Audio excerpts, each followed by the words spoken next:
Module 15, Digital Text Corpora Part 2.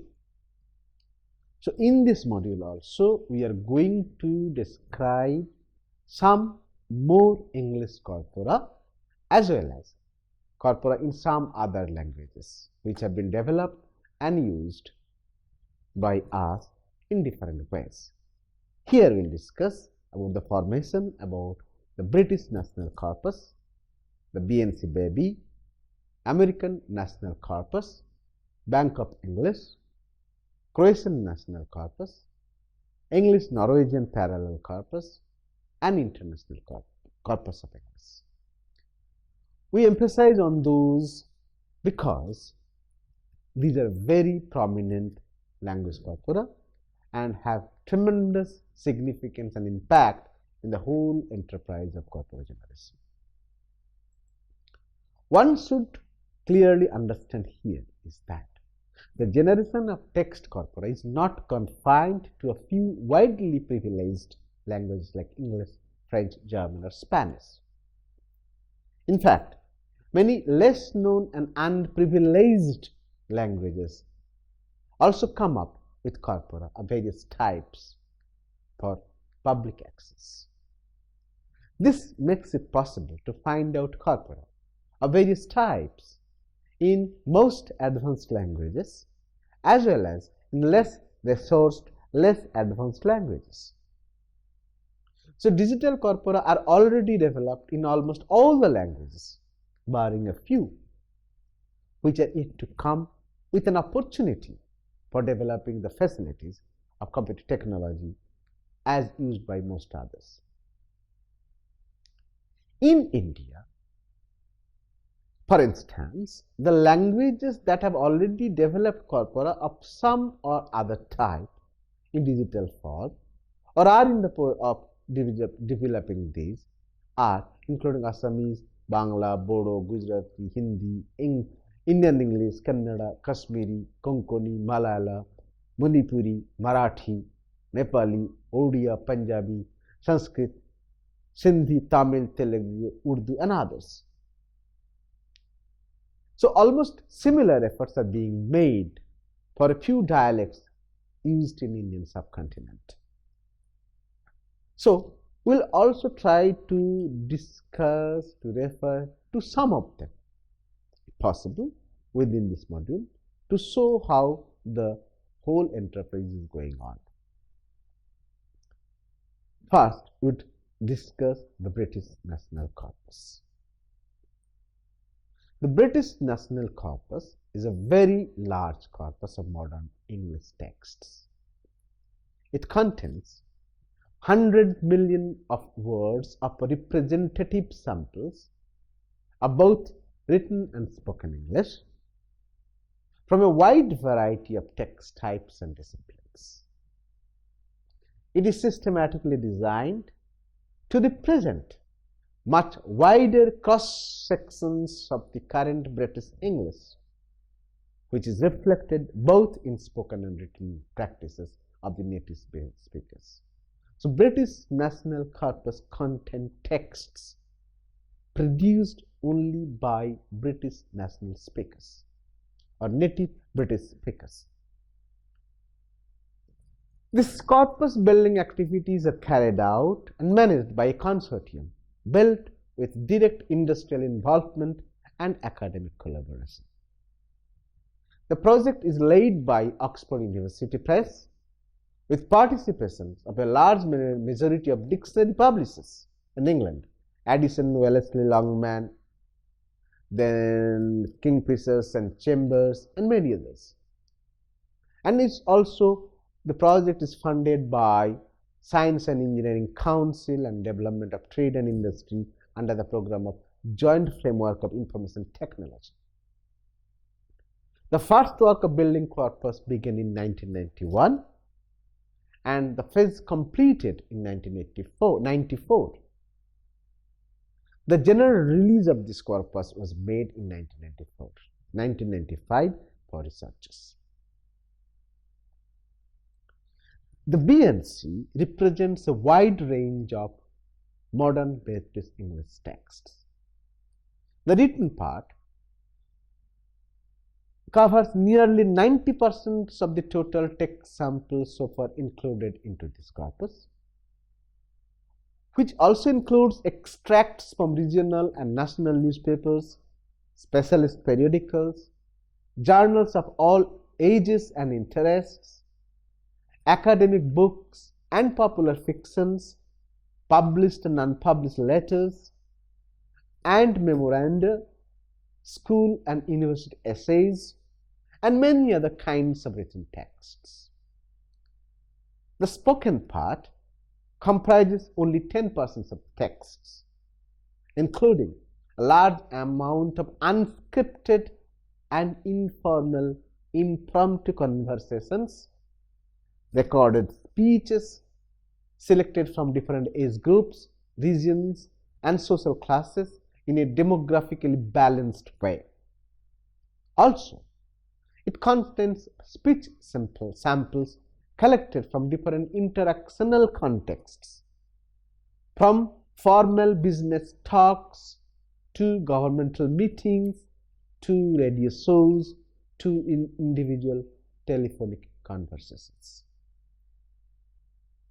So what it says that it has a very composite, diverse structure of texts, where most of the time the balance is tilted towards the written form of the text.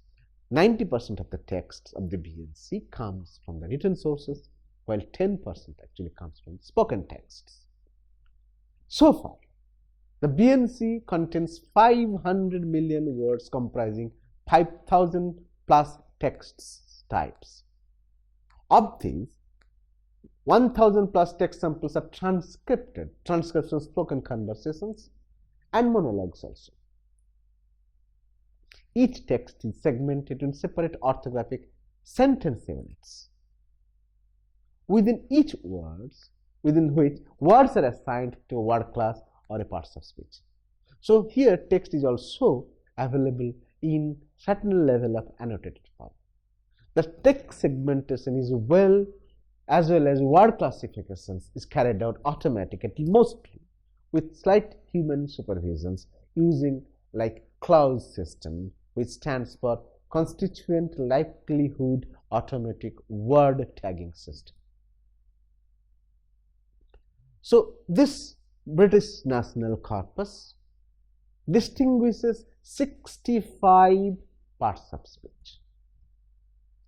These parts of speech are well documented and implemented on the BNC by text encoding initiative.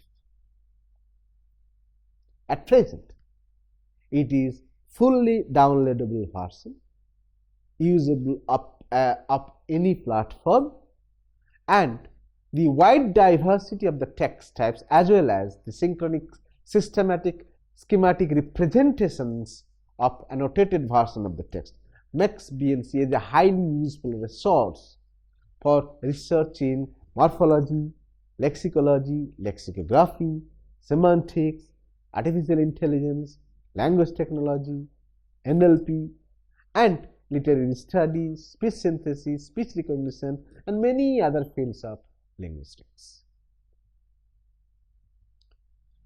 For all Indian languages, perhaps we need a kind of corpus like that of BNC.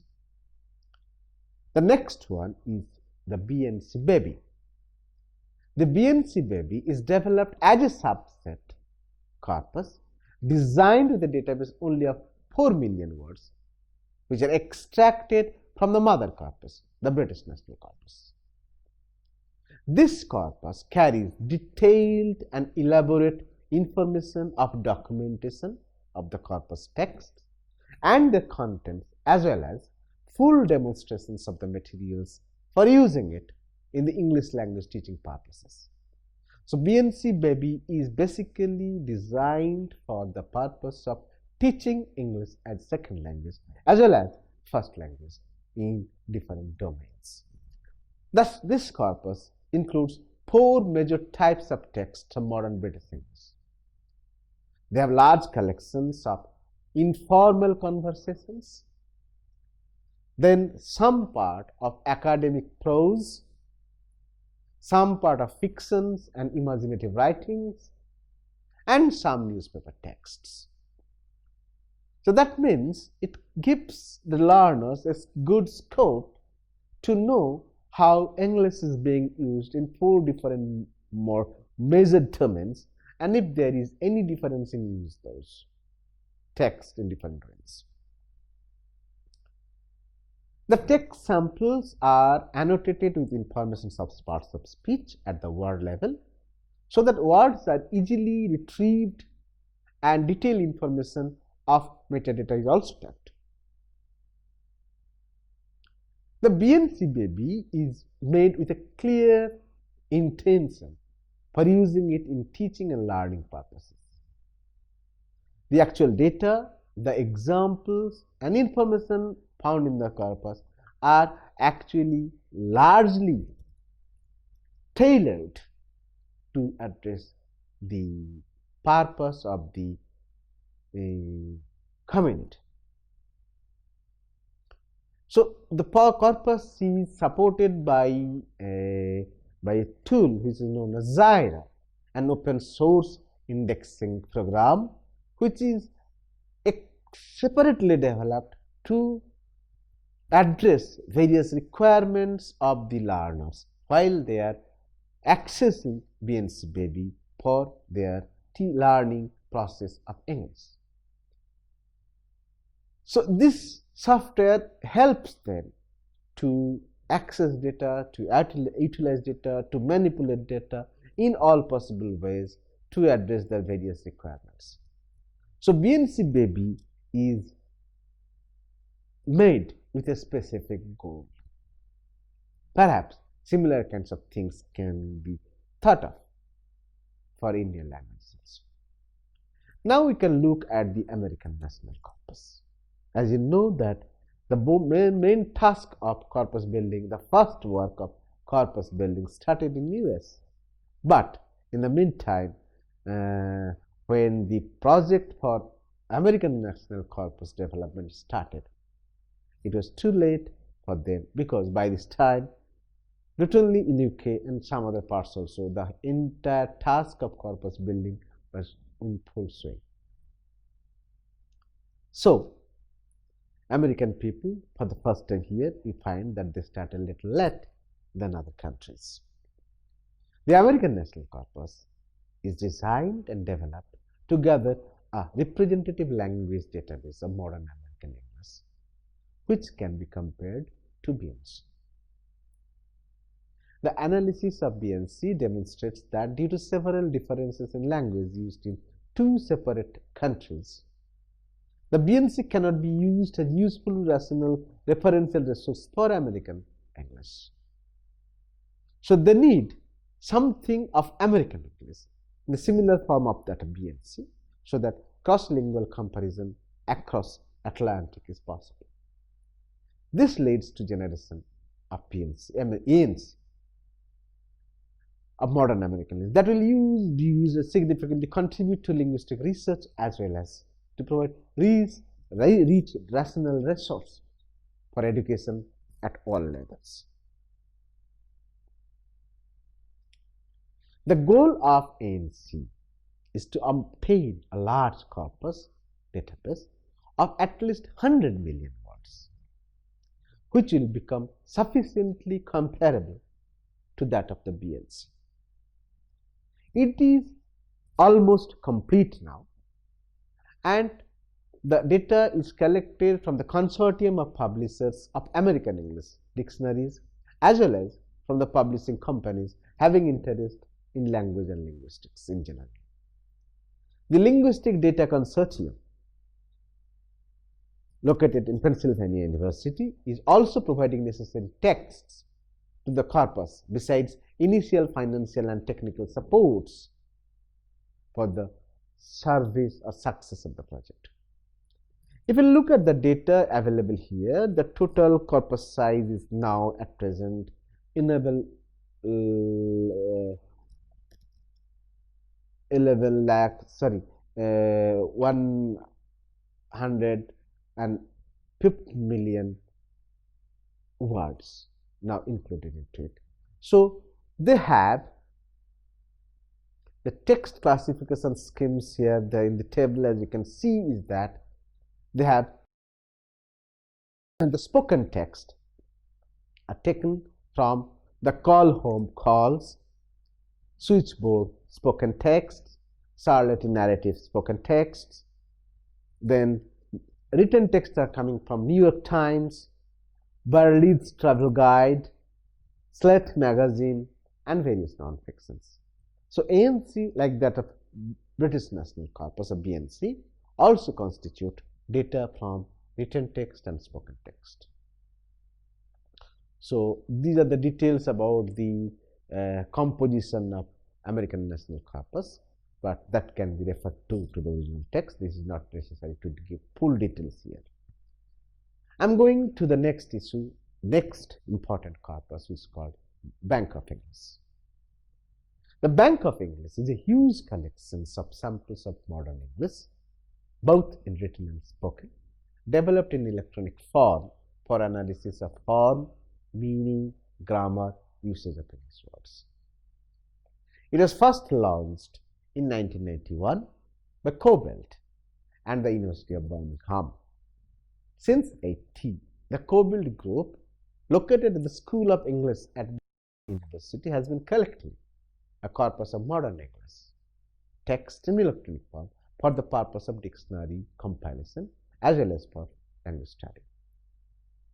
So, Birmingham English corpus, the Bank of English, is basically initiated by Collins Cobalt project to collect large scale amount of data for two purposes: to compile a usage-based dictionary, first; second, corpus or usage-based dictionary, first, and second is to study the language in use. In 1991, the HarperCollins takes an initiative to increase the corpus database to 200 million words. The goal is to use it as a basic resource for generations of authoritative reference publications of language and linguistics. In 2002, the latest release of the corpus accounts 450 million words, with a provision for future growth also with new text.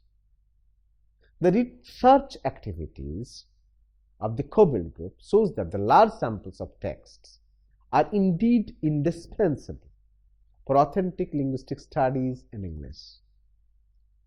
Since the vocabulary is extraordinarily varied and large, over 500,000 different words are there in the Bank of English.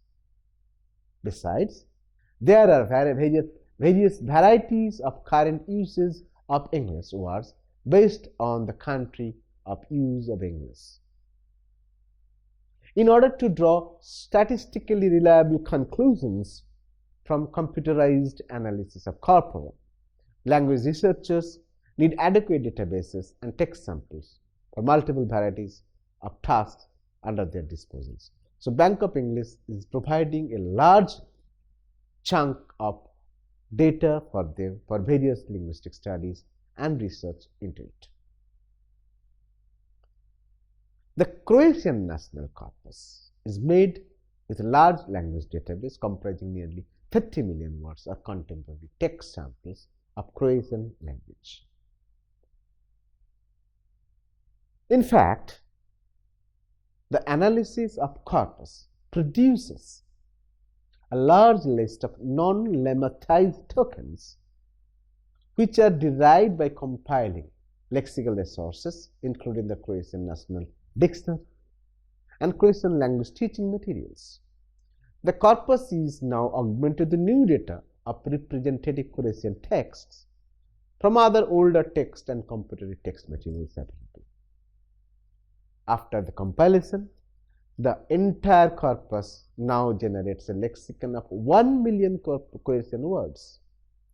And this is a huge collection of Croatian words, both in their inflected and base forms that used in various words. So, Croatian National Corpus has made a revolution in the history of dictionary compilation in Croatians. What happens? The people who are actually interested in the history of Croatian language, they are using this corpus to study the problems of orthographic, process of inflection derivation of words, development Croatian terminology, term banks, data banks, and others. The lexicography and lexicology people of Croatia and Croatian foreign language dictionaries, they are also using those for concordance, thesauri, dictionary compilation relating to term banks, neologisms, and many other things. So the people who are coming from the background of information technology also using those resources for indexing and searching the data, retrieving information about sense variations of words, using data for natural language processing, for computation analysis, also developing various tools for Croatian language technology. The corpus is treated as one of the fundamental research component in Croatian language because it is giving a huge scope for not only linguistic research but also for other related disciplines. The next is English-Norwegian parallel corpus. The English-Norwegian parallel corpus is developed in 1994. This contains original English texts and their Norwegian translations. This corpus is intended to be used as a general research tool, available for all types of applied and theoretical linguistic research and studies. In fact, this is an outcome of a cooperative project between the Institute of British and American Studies at the University of Oslo. The corpus at present has 4 major parts: original English text samples, their translation in Norwegians, and in the reverse way, Norwegian English text samples and their translation in English. Because of this unique compositions of this corpus, the text samples are maximally suitable for use in various ways. So this gives an opportunity to initiate translation studies from English to Norwegian and vice versa. Also, to make comparative studies based on comparable original texts in the 2 respective languages. Third, it gives opportunity to carry comparative studies based on particular texts and its translation. And fourth, it also gives an opportunity to conduct comparable studies between the original and the translated text. So, this parallel corpus has got 10 to 15,000 words taken from the beginning of each text source, maybe for approximately 40 to 50 pages. The initial planning for 80 pairs of text is further extended in the course of the project. And at present, it is tagged using the Norwegian tagger and the HTML tagging mechanism. It is now aligned at the paragraph level, at the sentence level, even at the word level. And this is used for all kinds of annotations. So now it is both annotated and aligned and parallel corpus. The most important thing is that this is used as one of the most important resources for cross-lingual studies between Norwegian and English. Lastly, in this module, we will discuss a little about the international corpus of English. As you clearly know that English is being used across the globe, in different parts of the globe. Sometimes, somewhere it is as a first language, somewhere it is as a second language. So we come across many varieties of English. starting from the British variety to say Indian variety, Australian variety, New Zealand variety, Jamaican variety, Japanese variety, or South African varieties and Canadian varieties. We get several varieties in this. So it is imperative now, if it is available, that we can have a corpus where all the varieties are properly, adequately represented. We can make good studies to understand how English is actually evolving in different ways in different countries. So this is the basic goal which led to generation of International Corpus of English. So the compilation of International Corpus of English began in the year of 1990 with an aim for collecting text materials for comparative studies of English used worldwide. The project is the result of an effort to study the development of English as a first or a second language in some countries. For most of the participating countries, the ICE, International Corpus of English project, is the first systematic investigation to the national variety of English. The project includes several regional varieties or several teams from Canada, Australia, East Africa, Kenya and Tanzania, Great Britain, Hong Kong, India, Ireland, New Zealand, Philippines, Singapore, Sri Lanka and United States. The samples that are included in ILC begin from 1990. Our latter years, authors and speakers of the text belong to the age group to 18 and above, as well as educated through the medium of English. The precondition for selection of data providers is that they are either born in the country in whose corpus they are included or moved to other country at an early stage and received their education through the medium of English in that country. So the compositional structure of the ICE may be referred to the table given here. It can be something like that. There are 180 texts from the dialogues, where 100 texts from private part, where conversation parts contains 90 texts, phone calls contains 10 texts. In the public domain, there are 80 texts, class sessions, lessons are 20, broadcast discussions are 20 texts, 10 texts from broadcast interviews, 10 texts from parliamentary debates, 10 texts from cross examinations, 10 texts from business transactions. In cases of monologues, we have got 120 texts here, out of which 70 are unscripted texts and 50 are scripted texts. Within unscripted text, we have got 20 texts from commentaries, 30 texts from unscripted speeches, 10 texts from demonstrations, and 10 texts from legal presentations. Within the scripted texts, 20 texts from broadcast news, 20 texts from broadcast talks, and 10 texts from non-broadcast talks. The corpus contains samples of speech of writing and writing, both from male and female members, covering wide range of age groups. The proportions of texts are, however, not a true representative of the proportions of population as a whole.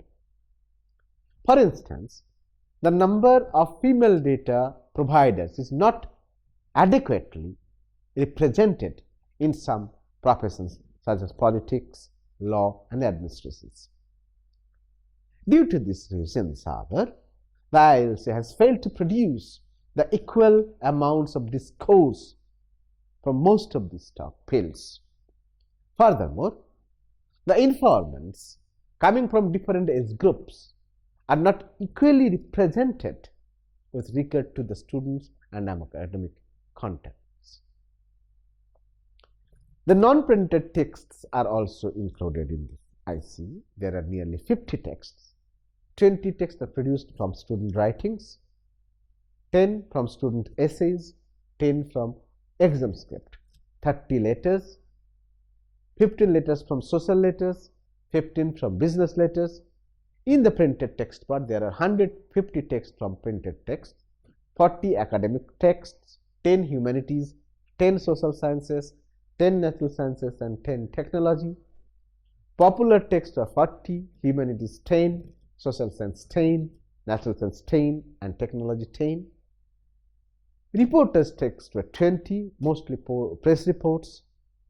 Instructional texts were 20, 10 from administrative and 10 from skills and hobbies. Persuasive texts or editorial texts were 10 and creative texts were 20, that is novels. So this is the composition of ICE, which has been developed in a well-defined way. And the most important part of ICE is that all the parts of English are now complete and released for public access.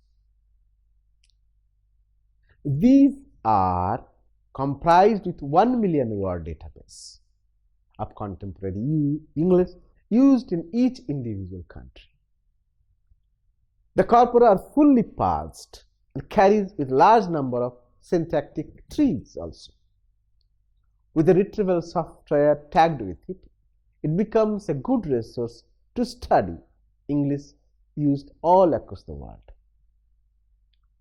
The final composite form of ICE provides an authentic material for all kinds of contrastive analysis research. Besides, the recorded spoken texts, the speech sounds are also used for training purposes. It is also used for purpose of speech recognition, language identification, and various other speech technology works. So here, to conclude, let us say that all these activities of corpus generation that we have discussed in these two modules is only a tip of the iceberg. It gives only a very limited information about the vast work that is going on across the globe about corpus generation. The basic realization is that after the introduction of computer in collection and generation of text, language texts in digital form, corpus building task is no more confined to a few agencies or organizations. Anybody and everybody across globe, without any more rigorous financial obligations or technical obligations, can develop a corpus. So therefore, it is no more longer a privilege for a few to do it. Anybody can do that. Anybody can do that, any part of the country, with the help of a computer. Of course, the intellectual imports as well as the corpus designing principles remain as important as ever from the early days of corpus generation. The work of corpus generation can be carried out, and it is in fact being done. So the basic practicalities of assembling large corpora have become is less daunting task nowadays. Anybody can do that. Thus, along with a vast, large corpora that is being developed at the institutional level, we can come across many more small corpora that are being developed at individual level for specific purposes. I would conclude here with a very clear statement is that generation of corpus is no more a complicated task now. With a computer, one can develop good amount of data for their respective individualized or personalized research work. So corpus of different types, corpus of different make are now available for us. This is a huge area, huge domain, lot of varieties. These two modules have tried to give only some glimpses about the huge enterprise that is going on in corpus generation. Thank you.